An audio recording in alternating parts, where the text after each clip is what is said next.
is 2nd versus 3rd in the jungle, is 13th versus 14th at the compound, and Richard King might be finally off to Europe.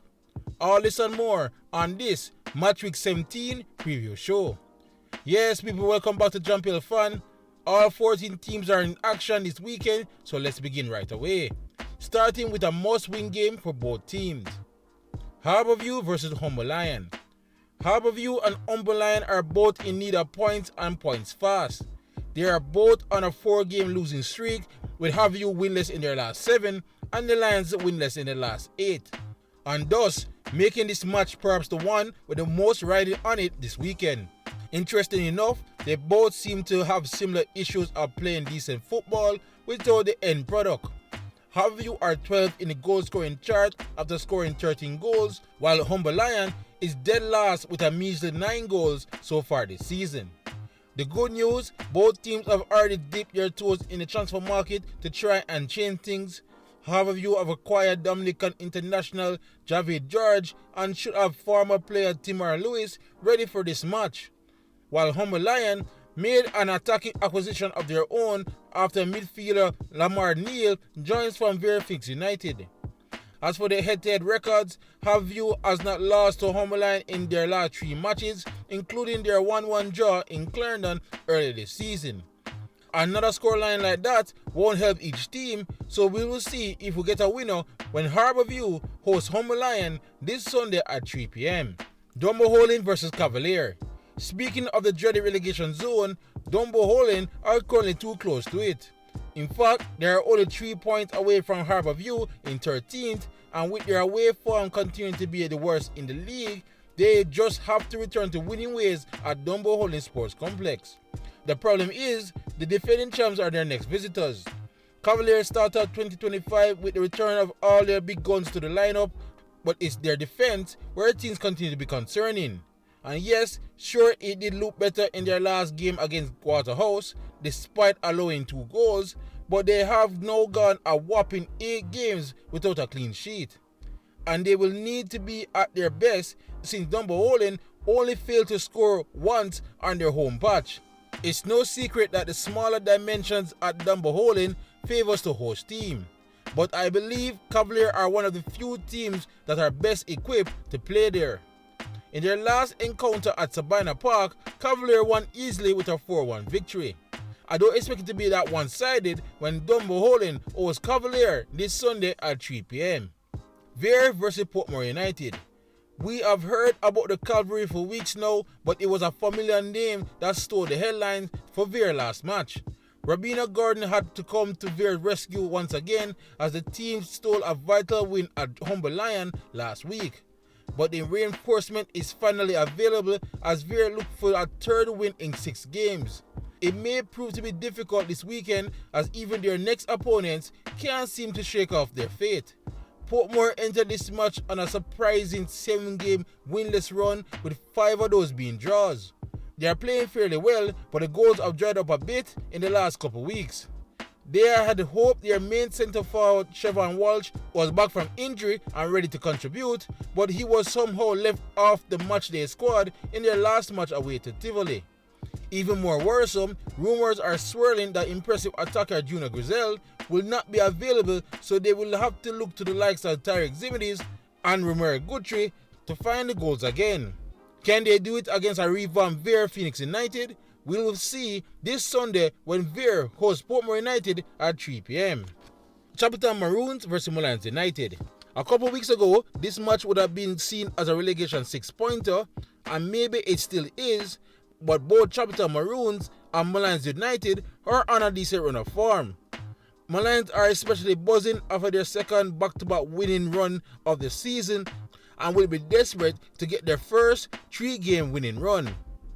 They will look to the new attacker McGregor and Devon Davis to keep banging in the goals, but they're also going to look to their improved defense after they only conceded 1 goal in their last 2 games. Chapelton, on the other hand, were humbled by MoBay last week and will need to be a little bit less reliant on Demare Deacon to power them through to victory. He contributed to roughly 60% of their goals in their last 5 games and will definitely be a target for opposing teams.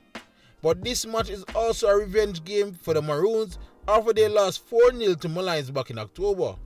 Will they get it? Find out this Sunday while Chapelton Maroons plays Molynes United at Jerusalem Mini Stadium. Waterhouse vs Tivoli.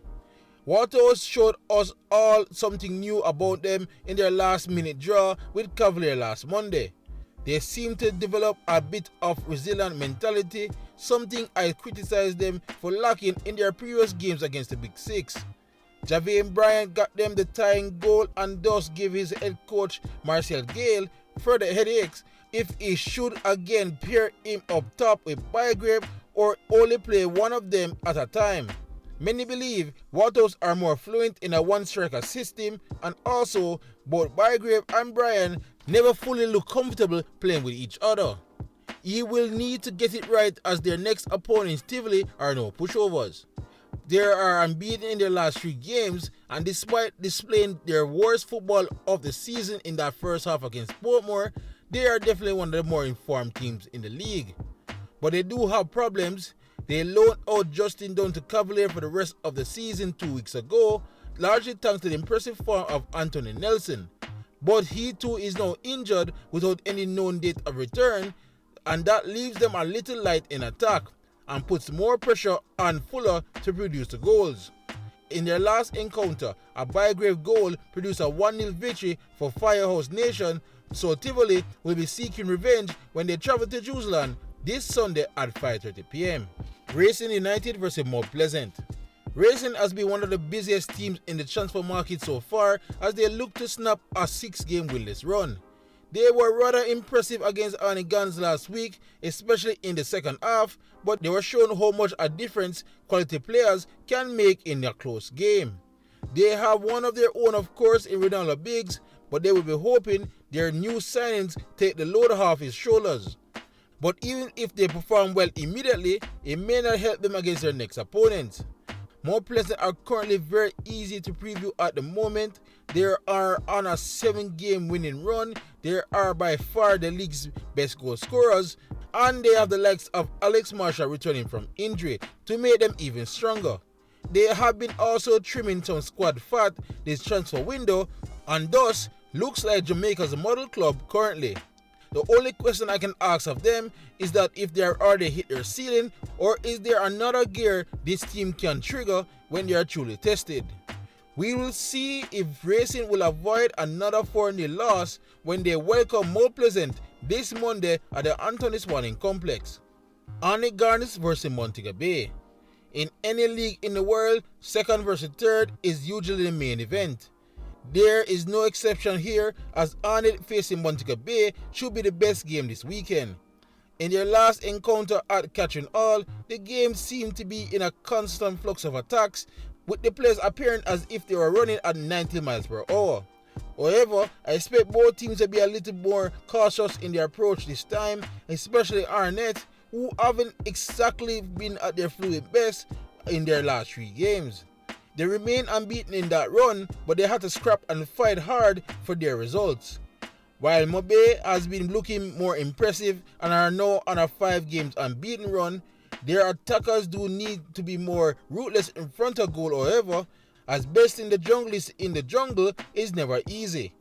The home fans should especially be buoyant this Monday after the return of their goal-scoring king, Fabian Reed. But MoBay have some new players of their own, and it will be interesting to see if any of them are ready for this game. Regardless, this match should not be missed when Arnett hosts Montego Bay United this Monday at 7:45 p.m. Okay, that's it for the preview, but before prediction time, let's look at some local transfer news, starting with one involving a certain king. According to the Daily Record, a Scottish tabloid, Cavalier's Richard Keane is poised for a potential move to Rangers of the Scottish Premier League. They claim the 23-year-old is on the Ibrox transfer radar as technical director Niels Koopman casts his net wide in his bid to unearth talent to bolster Philip Clement's squad. I personally believe Scotland will be a good landing spot for Richard Keane. More moves locally now. Montego Bay bolstered their midfield with 2 new signings from Mount Pleasant. Veteran defensive midfielder Leonardo Rankin and 20-year-old midfielder Malachi Sterling has arrived from St. Anne. MoBay did offload 22-year-old left-back Nicholas Lawrence to Dunbeholden, and the St. Catherine-based club wasn't finished there, as they also acquired central midfielder Daniel Slowly from Constant Spring.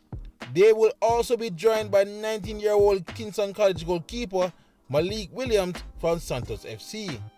But the most surprising transfer so far is 27-year-old midfielder Donovan Segri leaving Dunbeholden FC and joining Casafa Major League team Red Leeds United on loan for the rest of the season. Arnett did some work as well, offloading midfielder Kevin McGregor to Harbour on loan, as well as midfielder Kenala Brown to Vere, also on loan. They brought in 30-year-old defensive midfielder Jeremy Nelson from Molynes United as coverage for those two. 33-year-old defensive midfielder Damian Binns also leave Waterhouse FC for Dunbeholden. 20-year-old attacker Devante McRae joins Vere from Tivoli. And finally, Racing United acquired 28-year-old Roisin Myrie from Black Lions FC on a permanent transfer. So yeah, that is all for the transfer news this week, but no time for this week's poll. In Jamaica, do we have quality players that can come in to teams at this time to make a difference? The answer is no. And based on those comments from Jerome Waite, I ask you guys, is Jerome Waite correct that there isn't enough talent in Jamaica locally to make an immediate impact this transfer window? And a bit surprising, majority of you guys said yes. Okay, so in terms of this one, I'm going to break it down in two parts. If Jerome Waite is talking specifically about his Tivoli team, I think it's fair for him as a coach to say that maybe what is available currently on the market aren't better than what he has currently in his squad. That's fair of him to say. But generally speaking, as you can clearly see with the other teams that are already making moves, there are clearly a lot of talents, especially young ones, that are available in the market and a bit overseas, regionally and internationally, that can come and bolster your squad immediately in the transfer window. I'm assuming he just simply believe that the best players locally are already tied up in the top 6 aren't simply not available. So I will give him the benefit of the doubt. But I still think there are some talent that can come in now and make a difference.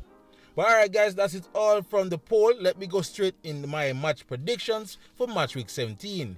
Alright, starting with the Harbour Humber Lion. I know this seemed like 0-0 this on paper already, but I believe there will be at least one goal, and I think Harbour will get it. So I think it will be Harbour 1, Humber Lion 0. Dunbeholden versus Cavalier. It might be a thrilling 2-2 draw, but I think Cavalier will just edge them in a 2-1 win. Vere versus Portmore.